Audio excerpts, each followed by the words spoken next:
When a man like Arnold Schwarzenegger speaks about the actors he couldn't stand, it's not gossip, it's a window into the principles he lived by. Born in 1947 in rural Austria, Arnold Schwarzenegger built himself from nothing into everything.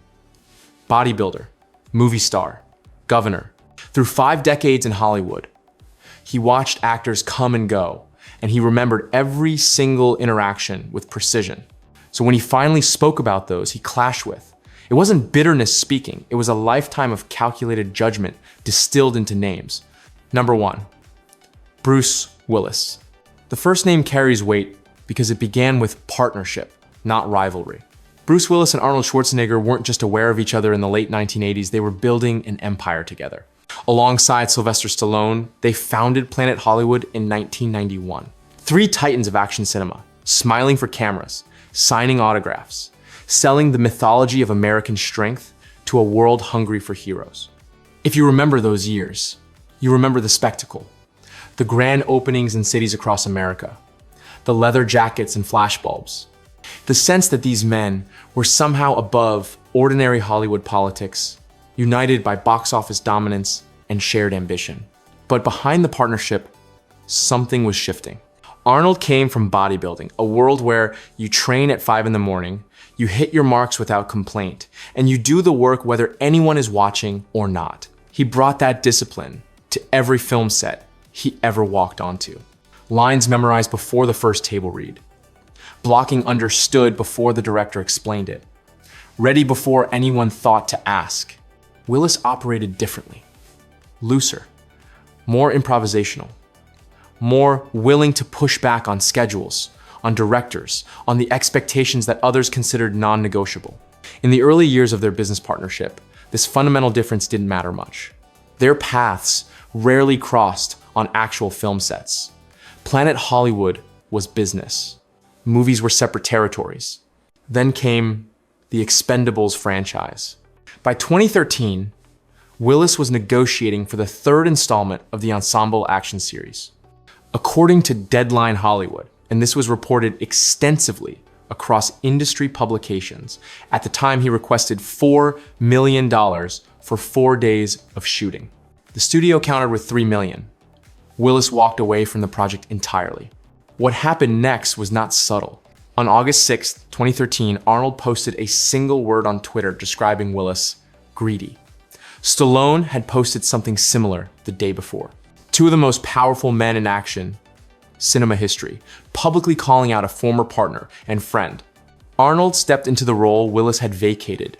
He didn't just replace him in the film, he replaced him in the entire chemistry of the cast. When asked about the situation in a later interview, Arnold kept his response measured but unmistakable. He said simply, "When you're doing a project together, you show up, you do the work, you don't make it about yourself." He didn't elaborate further. He didn't need to. What makes this story more complicated in hindsight is what the world learned years later. In 2022, Willis's family announced he was stepping away from acting due to aphasia, later diagnosed as frontotemporal dementia. Looking back through that lens, some of his behavior during those final working years may have had explanations nobody understood at the time. Arnold has not commented publicly on Willis since those health announcements were made. Whatever tension existed between them seems to have given way to silence, perhaps respect for privacy, perhaps something more personal that will never be spoken aloud. But the lesson Arnold drew from that experience remained clear in his philosophy. Showing up was never optional, professionalism was never negotiable, and when someone stopped meeting that standard, the door closed quietly behind them. The 2 were never photographed together again after 2013. Planet Hollywood anniversaries came and went. Willis was absent. Arnold remained present. 2 men who once represented the same era of Hollywood power, separated permanently by something as simple as a phone call that was never returned. But not all of Arnold's difficult relationships played out on social media or in industry trade publications. Some unfolded behind the camera, in the exhausting silence between takes, where patience wears thin and mutual respect erodes one long shooting day at a time. Number 2, James Cameron. Some conflicts burn hot and fast. Others simmer beneath the surface for months, visible only in the spaces between words, in the quiet exhaustion that settles over a film set when two strong personalities refuse to bend. James Cameron and Arnold Schwarzenegger created cinematic history together. The Terminator in 1984, Terminator 2, Judgment Day in 1991. These weren't just successful films, they were cultural earthquakes that redefined what science fiction could accomplish. The partnership seemed unbreakable. Then came True Lies in 1994. On paper, it should have been another triumph. The same director-actor pairing that had already proven itself twice. A bigger budget, a more ambitious scope. A chance to show Arnold's range beyond the stoic killer robot roles that had made him famous. But something was different this time.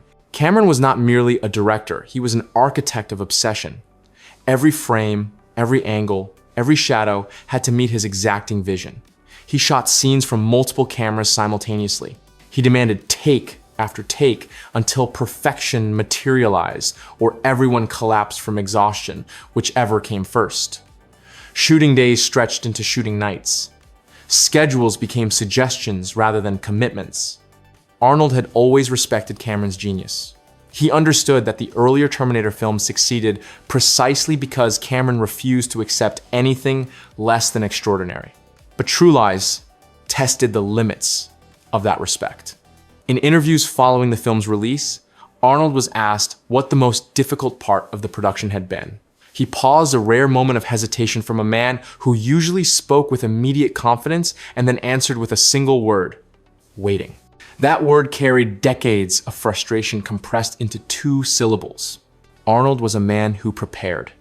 He arrived on set knowing exactly what was required of him. He delivered his performance and expected to move forward. Cameron's method meant delivering that same performance again and again, while the director adjusted lights, repositioned cameras, and chased some invisible perfection that only he could see. The tension never exploded into public confrontation. There were no shouting matches reported, no dramatic walkouts, no tabloid headlines about feuds between star and director. But there was distance. A careful, professional distance that grew wider with each passing year. True Lies was a commercial success. Critics praised it, audiences embraced it, and Arnold Schwarzenegger never made another film with James Cameron. Sequels were discussed. Fans campaigned for reunions. Industry observers assumed it was only a matter of time before 2 proven collaborators would find their way back to each other. That time never came. When a reporter once asked Arnold directly whether he might work with Cameron again, he smiled and replied, "It depends on how long he wants to shoot one scene." The answer was delivered with humor, but the message beneath it was unmistakable. Arnold admired vision, but not when it came at the cost of momentum. He respected genius, but not when genius meant endless waiting while someone else searched for perfection he had already delivered. Cameron continued building worlds. Arnold returned to franchises that moved faster, leaner, with directors who understood his rhythm. 2 men who changed Hollywood together, separated not by hatred, but by incompatible definitions of how work should be done. Number 3, Richard Gere. Some stories in Hollywood are documented in interviews and press releases. Others exist only as whispers passed between industry veterans, repeated so often they take on the weight of truth without ever being confirmed. The story of Arnold Schwarzenegger and Richard Gere belongs to the second category. What is known for certain is this: they were both rising stars in the 1980s. Gere with American Gigolo and Pretty Woman. Arnold with Conan, The Barbarian and The Terminator. Both leading men, both commanding significant attention from studios and audiences alike, both occupying the same rarefied air of Hollywood success. What is rumored, and this must be stated clearly as rumor, never confirmed by either party, is that the two had a physical altercation early in their careers. The setting allegedly involved a martial arts studio. The cause allegedly involved words exchanged that escalated beyond words. Arnold never confirmed this story publicly. Neither did Gere. When asked about actors he didn't connect with over the years, Arnold remained characteristically vague. He once said simply, Sometimes energy just doesn't align. That's okay. You just keep your distance. Whether the rumored incident occurred or not, what is documented is the outcome. They never worked together. Not once. In an industry where leading men of the same era often cross paths, eventually ensemble films, charity events, award show presentations, Arnold and Gere maintained a separation that seemed deliberate. Sylvester Stallone added texture to the story years later, claiming in an interview that the two had to be separated during a group lunch, and that some lingering dispute over a studio contract may have been the root cause. Again, Arnold neither confirmed nor denied. What emerges from the silence is not evidence of hatred, but evidence of a boundary drawn and permanently maintained. Number 4, Jean-Claude Van Damme. In the early 1990s, Hollywood was searching for the next Arnold Schwarzenegger. Studios wanted someone who could fill the same space, physically imposing, internationally appealing, capable of carrying action films that would translate across languages and borders. Jean-Claude Van Damme seemed positioned to become that successor. He had the physique, he had the martial arts credentials, he had a charisma that played well on screen. Films like Bloodsport and Kickboxer had proven he could open a movie and deliver the kind of visceral excitement audiences craved. Arnold watched this rise with the detached interest of a man who had already conquered the territory Van Damme was trying to claim. They never worked together on a completed film. They never shared a set as co-stars. But their paths nearly crossed in a way that would define Arnold's perception of the younger action star for years to come. In 1987, during production of Predator, one of Arnold's most iconic films, Van Damme was originally cast to play the alien creature. The role required him to wear a cumbersome suit and perform physical movements that would later be enhanced with special effects. It was not a glamorous job, but it was an opportunity to be part of a major production. According to multiple accounts from crew members who worked on the film, the arrangement collapsed quickly. Van Damme reportedly clashed with the production team over the nature of the role. He had expected something more visible, more aligned with his martial arts abilities. The creature suit was hot, restrictive, and anonymizing. Within days, he departed the production under circumstances that remained disputed for years afterward. Arnold never commented extensively on what happened, but his silence carried its own message. Years later, when asked about the new generation of action stars during a press event for Terminator 2, Arnold offered a response that many interpreted as a direct reference to Van Damme without naming him explicitly. He said, "Some of them look great doing backflips, but they don't last." The distinction Arnold drew was not merely physical, it was philosophical. Arnold had trained with the discipline of a soldier repetition, endurance, the willingness to do unglamorous work because it served the larger goal. He viewed martial arts flash as impressive but ultimately superficial, choreography rather than substance. Van Damme, for his part, spent years attempting to build bridges. In interviews throughout the 2000s, he spoke admiringly of Arnold, called him a legend, credited him as an inspiration for his own career. These olive branches were extended publicly and repeatedly. Arnold's responses were notably minimal. A nod at a shared event. A polite acknowledgement when pressed by interviewers.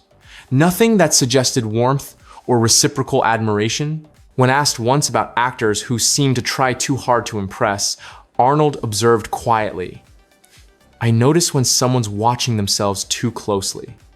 It gets in the way of the work." The statement was not cruel. It was simply dismissive, a closing of a door that had never truly been open. Jean-Claude Van Damme was never hated by Arnold Schwarzenegger, but he was never welcomed either. And in Arnold's carefully constructed world, the absence of welcome was its own permanent verdict. Number 5, Steven Seagal. If Van Damme represented ambition that Arnold found unimpressive, Steven Seagal represented something Arnold found genuinely distasteful. Arrogance without foundation. Seagal arrived in Hollywood in the late 1980s with a persona already fully formed. He presented himself as a martial arts master, a man of mysterious background and lethal capability. Films like Above the Law and Hard to Kill established him as a box office presence.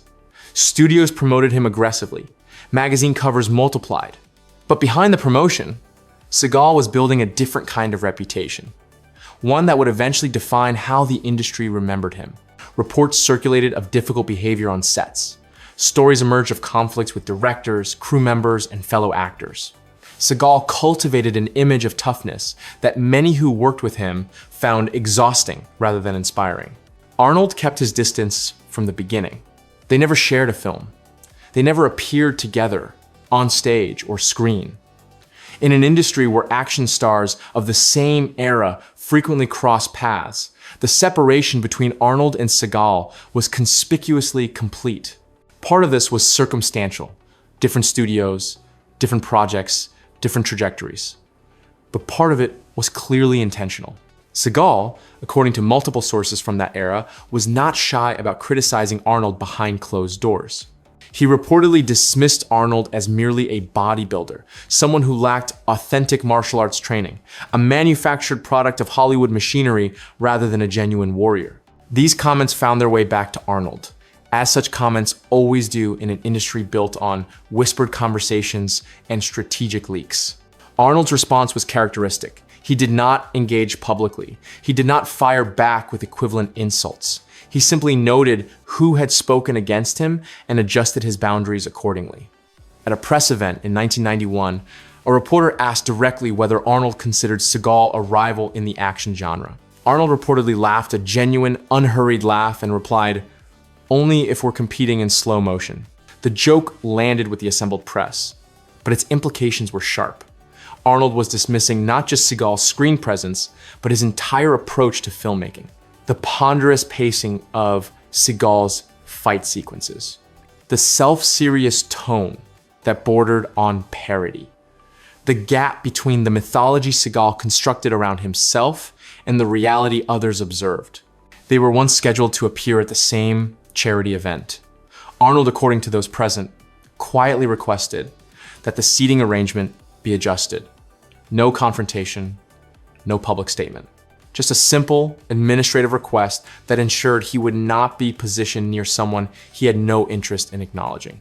When asked years later whether he respected Seagal's body of work, Arnold offered a response that was devastating, precisely because of its restraint. He said simply, "He's made a lot of movies. That's all I'll say. No insult, no praise. Just a faint acknowledgement that the man existed, followed by silence." For Arnold, the issue was never really about martial arts credentials or box office competition. It was about conduct. He valued preparation. He valued patience. He valued respect for the crew members who worked long hours to make films possible. Seagal had developed a reputation for offering none of these things. Where Arnold built trust over decades, Seagal burned through goodwill with remarkable speed. Where Arnold cultivated loyalty among collaborators, Seagal accumulated cautionary tales. Arnold saw this pattern and made his judgment. That judgment never changed. Number 6, Tom Hardy. The final name represents something different, not a clash from Arnold's past, but a disconnection with Hollywood's present. Tom Hardy emerged in the 2000s as one of Britain's most intense actors. Bronson, Warrior, The Dark Knight Rises, Mad Max, Fury Road. Each performance carried a weight that felt almost physical, as if Hardy was willing himself through the screen into the audience's consciousness. Arnold respected the work. He understood dedication when he saw it. But when their paths finally crossed at industry events in the 2010s, something didn't align.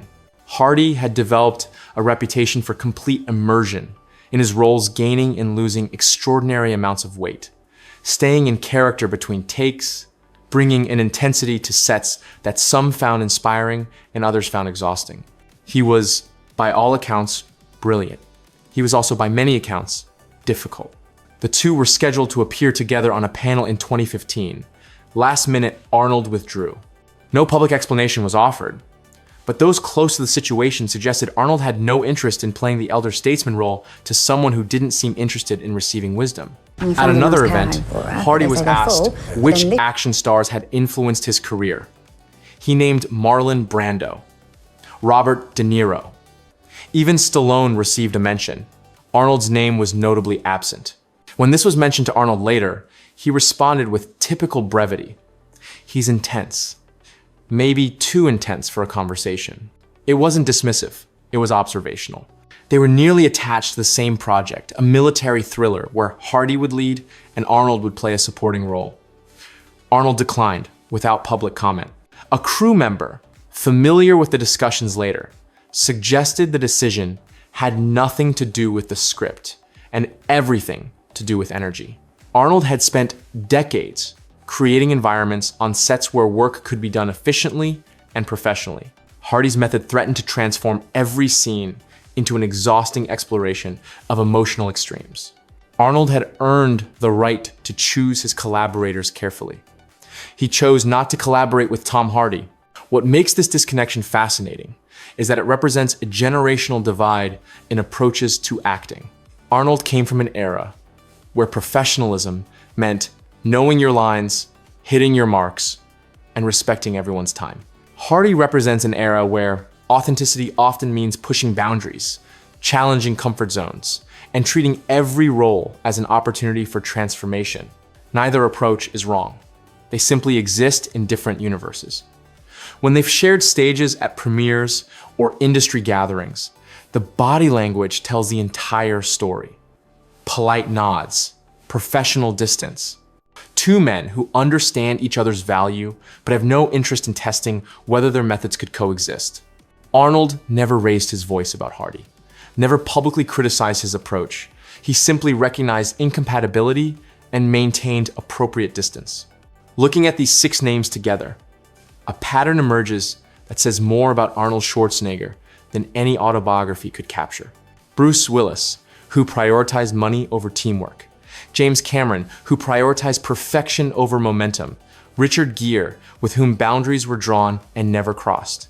Jean-Claude Van Damme, who watched himself too closely to see the bigger picture. Steven Seagal, who confused mythology with reality. Tom Hardy, who brought intensity that served himself more than the production. Each represented something Arnold had spent decades learning to avoid. Ego without discipline, ambition without collaboration, talent without professionalism. Arnold Schwarzenegger built his career on a foundation that had nothing to do with natural gifts and everything to do with constructed habits. Wake up early, do the work, respect the people around you, leave your ego at the door, show up on time, stay until the job is done. These weren't just professional guidelines, they were moral imperatives. When someone violated these principles, Arnold didn't explode. He didn't create drama that would feed tabloid headlines or social media controversies. He simply closed a door and moved forward. In an industry that thrives on conflict and spectacle, Arnold's approach feels almost antiquated, but it worked. For 50 years, it worked. Today, Arnold Schwarzenegger is 77 years old. He still trains every morning, he still takes meetings, he still chooses his projects and his collaborators with the same careful precision he's always applied. The actors he distanced himself from have gone their various ways. Some retired, some struggled, some found their own versions of success. Arnold outlasted them all, not through confrontation, but through consistency. There's a quote Arnold gave in 2018 that captures his entire philosophy. Speaking to a group of young bodybuilders, but really speaking about life itself, he said, "Life is too short for grudges, but it's also too short to waste on people who don't respect what you're trying to build." That's not hatred. That's not anger. That's simply the wisdom of a man who learned early that energy is finite, time is precious, and the people you allow into your orbit will ultimately define the quality of your journey. The 6 actors Arnold Schwarzenegger couldn't stand were never really about personal animosity. They were about professional standards, about recognizing when someone's presence would subtract rather than add. about having the confidence to trust your instincts and the discipline to act on them quietly.